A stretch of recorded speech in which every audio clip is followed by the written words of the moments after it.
This video is dedicated to the Northeast Narrow Gauge Railroad Society, Inc., and their dedicated service to preserving narrow gauge equipment from across the Northeast states, along with the stories associated with them.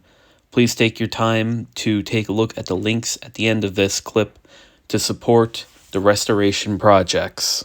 Thank you and enjoy the video. One of the projects we have here in Ralston to work on is the bathroom in our storage break room area. We're very fortunate to have a bathroom here. This is the one used by mill workers when this was a sawmill. Needs a little bit of a TLC. Lots of areas to patch over. A lot of lines to use caulk on. This does need its own light switch. I also want to put a fan in here. Speaking from personal. Put some new ventilation in. I think this one, it does have it. Yeah. But might as well put a fan in here. Toilet's fine. Definitely just clean, lots of cleaning. New toilet paper holder, new paper towel holder, small hot water heater for the sink, because right now it only has cold water. Probably an enclosed shelf for toilet paper and paper towels and cleaning material. And of course, repaint the entire room. Now, personally, I'm not a fan of white paint.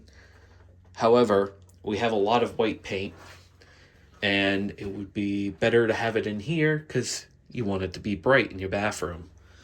So, those are the majority of the things to do. The other thing is, the door does not close the entire way. So that's something we're also going to work on. It's mostly just moving this hinge in should fix it. But that's our bathroom. We're very happy to have it. And it works for everything we need. And we want to make sure it's very nice for not just our sake, but also for Loyalsock. So it'll be a long-term, usable spot. Here we are looking in the storage room again. I just brought this in. It is a mini fridge that was in my college dorm room. So I kept it for future use.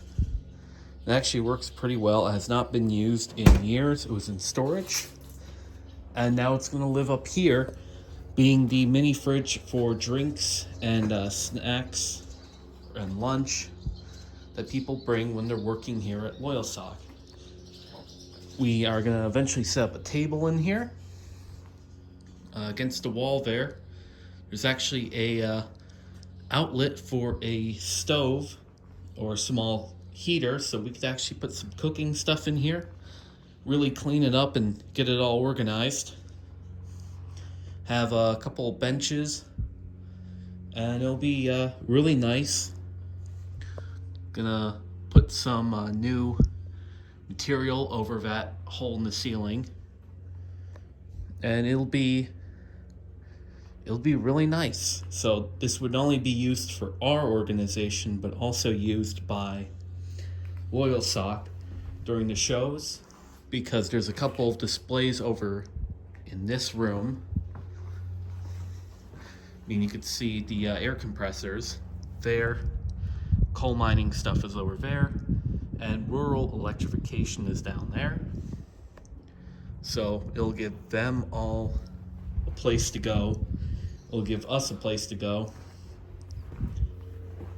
And it just improves the place.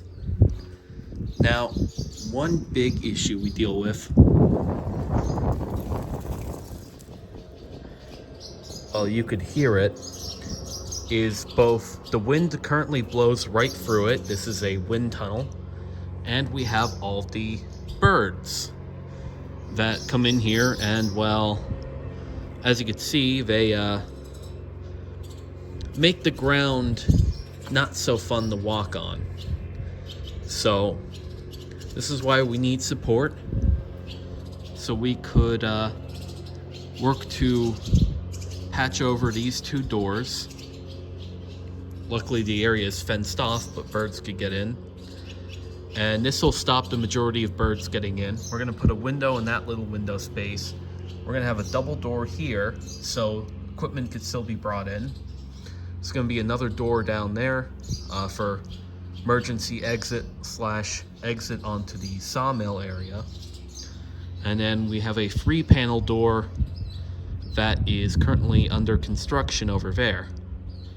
That one's gonna get done sooner. These two are just awaiting a couple things. We're also working on putting new lighting, so there's gonna be a lot more light in here. It's gonna be very bright, and more electrical outlets. Of course, this helps with keeping the building more enclosed, which makes it a lot more tolerable to work on, because right now it is, well, bird and wind. So yeah, final little video here in the storage room before I put it in our locked shed here. This is our new cart, narrow gauge 1. This originally was from the Wilkes-Barre Macy's, and when that closed, Vice President Matt, who's currently talking, acquired it and made it the M5, but it wasn't being used and was in storage, so now it's the narrow gauge 1. And this will help us out with having tools, moving them around the site. It'll just be a lot simpler. On top of it, which is going to be part of our displays, this is a sheet from a DL&W hopper car that came from the Kingston shop. Kingston car shop, in fact. It's one of a couple artifacts that are up here from that, rescued when they were doing the rebuilding of the property. So it's kind of cool, and it's going to be a good piece of display here.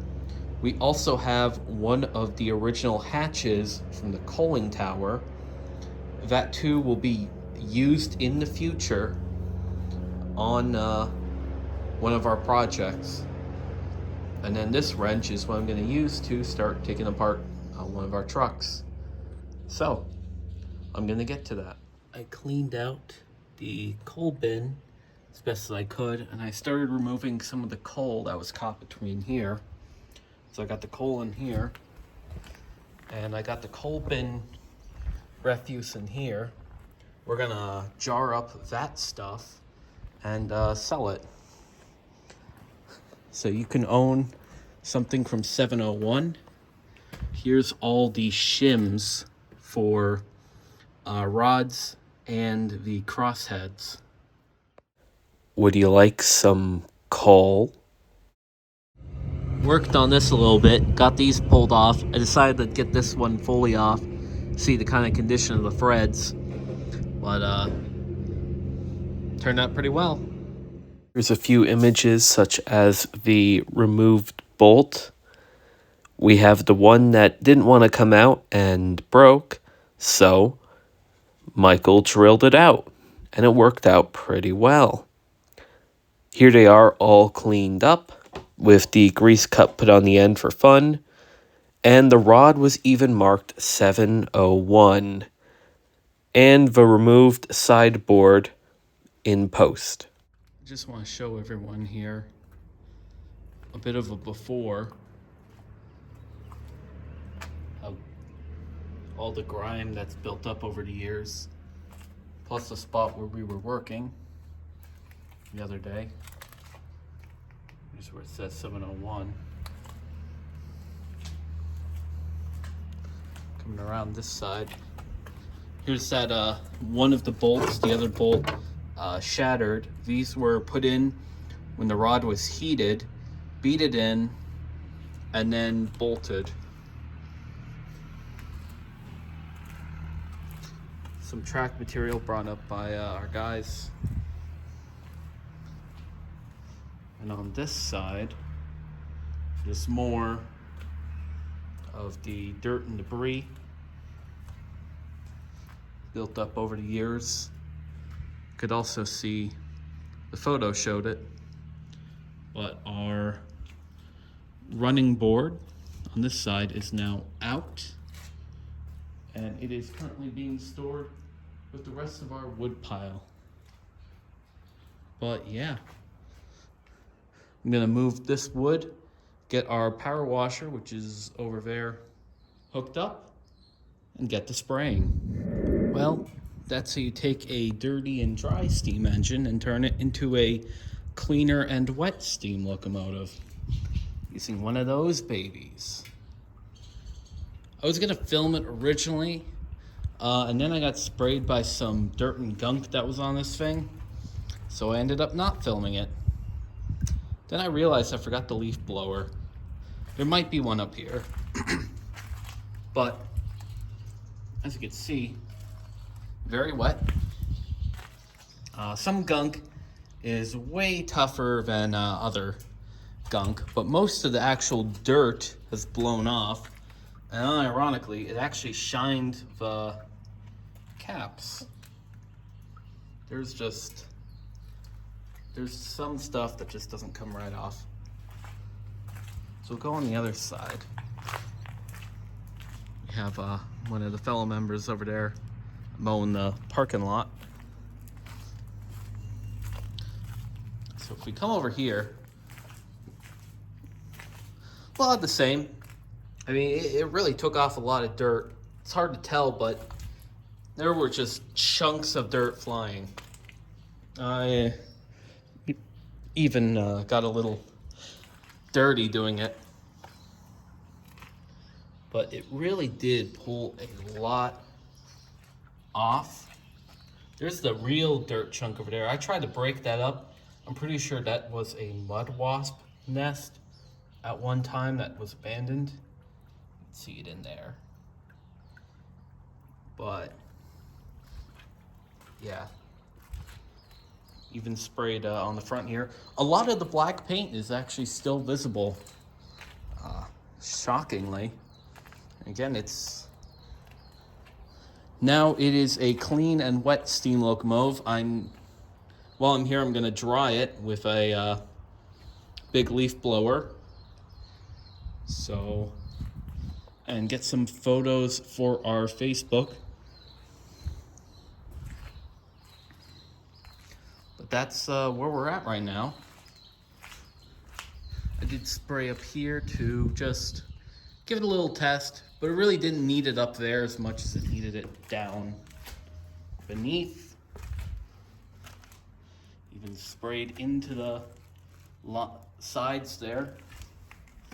We're lucky the water is of very nice quality up here in Ralston. Now we're gonna go through and we're gonna wire brush a lot of stuff with the steel wire brush, as well as PB Blaster all of the bolts again. We actually removed these bolts. Well, I showed that previously. You can see the bearing actually cleaned up really nice. That was Michael doing that. Michael, Cody, and Andy. They're our new volunteers. They all are fellow graduates of a couple other railroads and projects. Great group of guys. They've really been helpful. And actually, look at that. Wouldn't have been able to see this. It's actually marked LA. We also have another marking right here. And of course on top we have the 701. It was a very professional job. I mean, you can see some spots here where you spray it, but that gunk is just so built up. But yeah, time to start scrubbing. Just a quick little clip here. Turns out our engine was re-drivered on the second or February 6th, 1924 by shop employee 77. It's just a neat little thing here on 701. As you can see, sprayed some more PB Blaster all over every bolt that still needs to come out. Did a little more scraping of that. We're gonna get some good degreaser, really work this engine up. See more markings in the rod here, and here, and here. It's really cleaning up nice. On the other side, there's still a lot to be done just in this phase. On the other side here, we have another 701 mark here, and it's hard to see, but there is a R on this side. So it makes sense. Facing forward, left and right. And on this side too, everything has been sprayed with more PB Blaster to really get it loose. We are working on enclosing the building. That's one of the various projects. So, as you can see, we do need to push the engine forward because I just realized, did it roll back? Huh.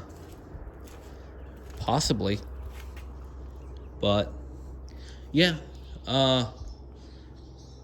We got a lot of stuff to go through. But that's it for this video. Thank you all for watching. Like, comment, and subscribe. Please help us restore this engine by using the donation QR codes. And we'll see you all next time. Goodbye.